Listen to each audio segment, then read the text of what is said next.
Ang maladimensional slash ng puzzle of Etarem. Yan nga yung ginawa niya sa isang hunter upang hatiin ng buong katawan nito. At mukhang masasaksihan natin dito mga lods ang patikim kung gaano nga ba kalakas ang isang puzzle of Etarem. Pati na rin ang panimulang hakbang nito upang sakupin ng mundo ng mga tao. Kaya huwag na nating patagalin pa. Let's go! And please like and subscribe sa ating YouTube channel mga lods at mag-follow sa ating Facebook page. Salamat!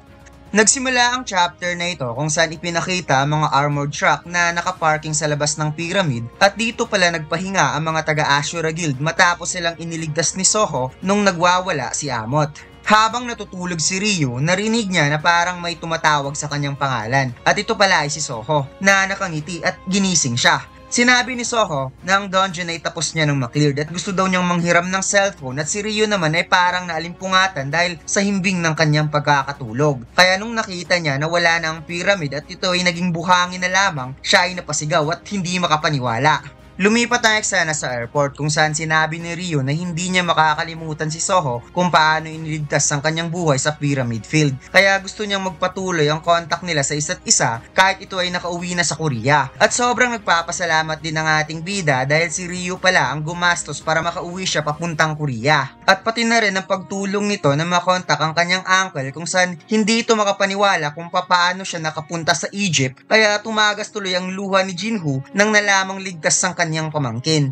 Nalaman din ni Soho na nag-report ang kanyang uncle sa kakilala nito na nagtatrabaho sa loob ng Hunter Association kaya maaaring bibisitahin niya soon ang Hunter Association. Subalit napahawak nga sa baba itong si Ryu dahil hindi pa rin siya makapaniwala na ang demon na lumitaw sa loob ng pyramid na mayroong S-rank level or above ay umatras at hinayaan ng dungeon na mag-collapse. Kaya napatugon ang ating bida na napaka-strange din daw talaga at hindi rin siya makapaniwala kung bakit iyon ginawa ng monster. At pangiting sinabi na napakaswerte niya talaga. Ngunit sa isipan ni Soho, hindi daw niya pwedeng sabihin kung ano talaga ang tunay na nangyari kay Amot. Pagkatapos lumipat ang eksena kung saan lumalabas na hindi pa rin pala nila nagawang mapakawalan si Amot sa mga kadena kahit ito ay nasa loob na ng Shadow Dungeon. Kaya na-realize ni Soho na hindi makakalabas si Amot sa loob ng Shadow Dungeon. At dahil hindi niya ito nagawang mapakawalan sa seal, tinanong niya si Amot kung ipagpapatuloy pa rin ba nito ang kanyang pangako para sa kanya. Paliwanag ni Amot na hindi na kailangan mag-alala pa dahil ang talagang ipinangako niya kay Soho ay ang makalabas lang talaga sa Pyramid Field. Siguro nandito pa ang mga stakes ng chain kasama niya, subalit nakakagalaw siya at nakakapunta sa ibang lugar sa loob ng Shadow Dungeon. At para sa kanya, ito ang pinakakomportabling lugar compare sa libingan ng mga patay. Kung saan napansin ni Soho na parang nag-iba ang vibe ni Amot mula nung nasa loob na ito ng Shadow Dungeon. Biglang hinawakan ni Amot ang hoodie ni Soho na ikinagulat naman ng ating bida at dinala siya nito sa itaas ng gusali, bagay na ipinag-aalala naman ni Lady Essel para sa Young Monarch.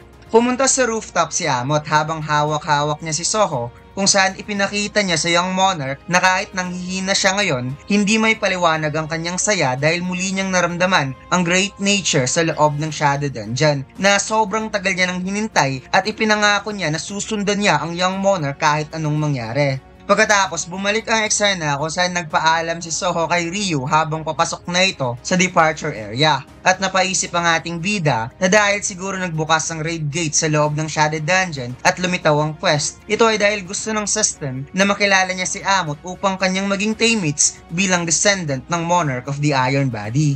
Napaisip itong si Ryu kay Soho na sa kakayahan daw ng batang hunter na kayang mag-summon ng monster at kakaibang style sa pakikipaglaban at kahit i-transform ang sarili ay kaya rin itong gawin, hindi siya makapaniwala na isa lamang itong A or B rank hunter. Sa tingin ko naramdaman ni Ryu ang antas ng mana ni Soho, hindi naman sinabi ng ating bida kung ano talaga ang kanyang rank. Kaya inisip na lamang ni Ryu na tawagan niya ang kanyang guild master upang i-recruit si Soho. Habang papasok sa departure area, lumabas si Bero at sinabi na mukhang matagal na siyang hindi nakasakay ng eroplano mula nung kasama pa niya si Jinwoo. Kaya sinabi ng ating bida, wala naman silang choice dahil nagsara na ang gate na nasa Korea. Sinabi ni Soho na nagawa niyang makapag-level up ng 7 times dahil sa pagkatalo ng dungeon boss at nakompleto pa niya ang urgent quest na ibinigay sa kanya ng system at tinanong niya si Bero kung ano ang kanyang current level sa state niya ngayon, kung saan sinabi ng insekto na parang nasa around A rank na itong si Soho. Kaya biglang nag-serious mode ang ating bida at sinabing mukhang ang kanyang preparasyon ay tapos na at oras na para mag-launch ng counter-attack against Lee Min-sung at sa Apostles of Etarim. At heto na nga mga lods ang pinakamaangas na pwede mong suotin sa Christmas party ngayong December, ang Speed Kingdom t-shirt. Isa ka ba sa fan ng Socrates family? Ito na yung chance mo para maging member ng Speed Kingdom. Well, ang front design natin mga lods ang Black Clover na kulay purple na mas pinagandahan natin. At syempre ang back design, ang Speed Kingdom na sobrang simple subalit napakaangas. Maangas talaga to mga lods dahil ito ang palagi kong sinusuot lalo na kung pupunta ako sa mall or vacation dahil hindi lang maganda at simple, lumilitaw talaga ang tunay na kulay. Available ang design na ito sa ating Shopee store at TikTok shop. Ang link ay nasa comment section. Pagkatapos, lumipat ang eksena sa gusali ng Chivalry Guild at napag-usapan nila ang mabilis na paglaki ng kanilang guild dahil noon sila ay mga C-rank hunter lamang. Subalit ngayon, nakakuha na sila ng rights ng mga B-rank gates dito sa lugar ng Incheon. At kahit ang kanilang office ay lumaki na rin, ito ay dahil sa tulong ng Stardust kaya nakakapasok na sila ngayon sa B-rank gate sa kabila ng pagiging C-rank hunter originally.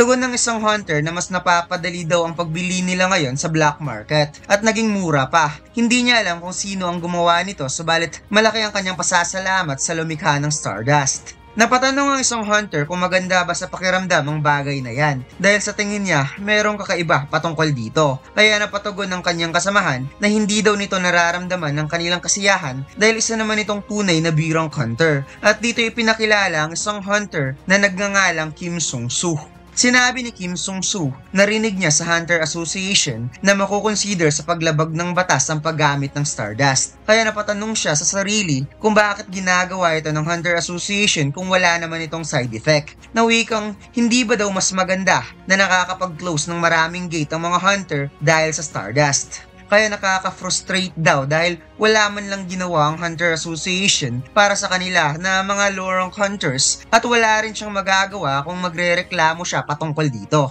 Biglang napansin ng ibang hunter na mayroong pumasok sa kanilang office, isang bata na mayroong kasamang babae at lalaki, kung saan sobrang nagulat ang lahat, hindi dahil sa bata kundi sa bigat ng mana na nararamdaman nila nung pumasok ang tatlo. Na makikita natin na ang batang ito ay ang Apostle of Etarim. Tinanong ng bata kung ito ba ang Chivalry Guild, ang guild na nakakuha ng rights sa gate na lumitaw sa Incheon. Kaya nilapitan ni Sung-soo to confirm kung bata nga ba talaga ang kaharap nila. At sinabi na, oo, ito nga ang Chivalry Guild.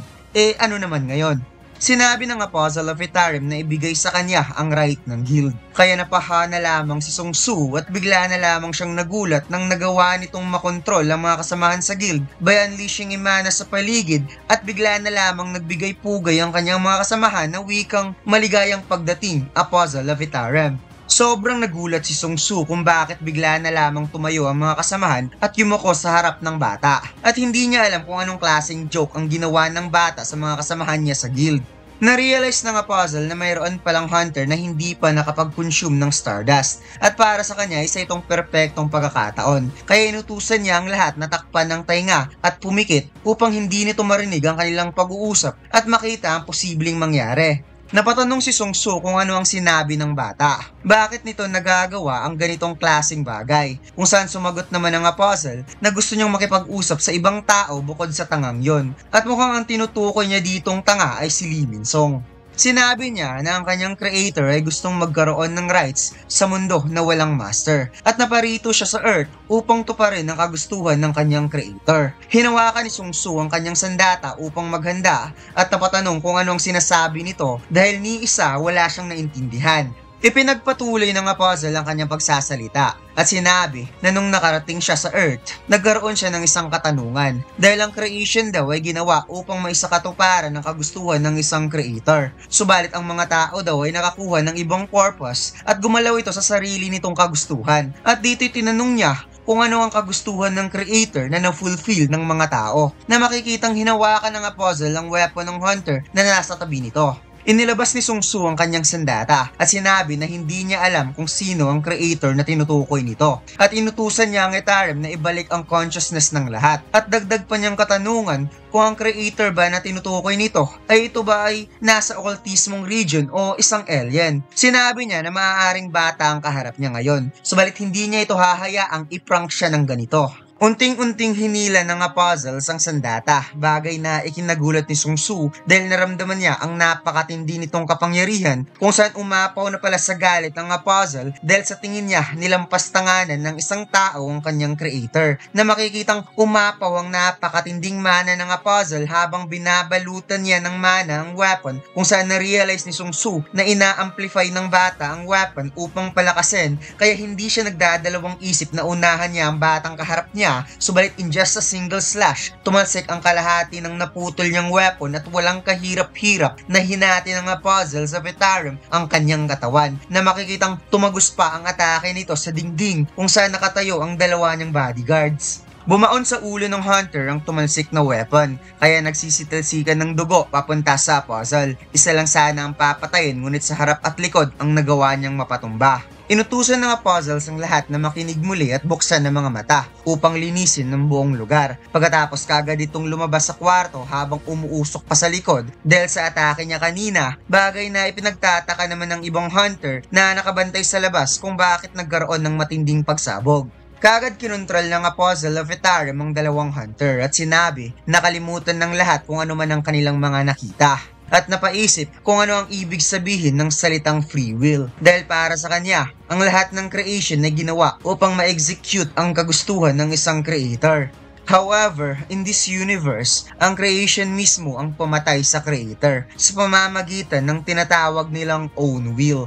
Pagkatapos, ipinakita na pinasok na ng Puzzle of Vetarum ang dungeon na lumitaw sa lugar ng Inchun na pagmamay-ari ng Chivalry Guild, at ipinakitang nagawa nilang ma-takedown ng napakalaking Minotaur boss. Sinabi ng puzzles na isang monster lang pala ang nasa loob ng dungeon, o mas magandang tatawagin niya itong dimensional refugees. At siguro masakit para sa monster na ito na gumagala sa paligid matapos mawalan ng tahanan, kaya bibigyan niya ito ng chance na mapakawalan ng galit habang hawak-hawak niya ang napakamakapangyarihang stimulant gemstone.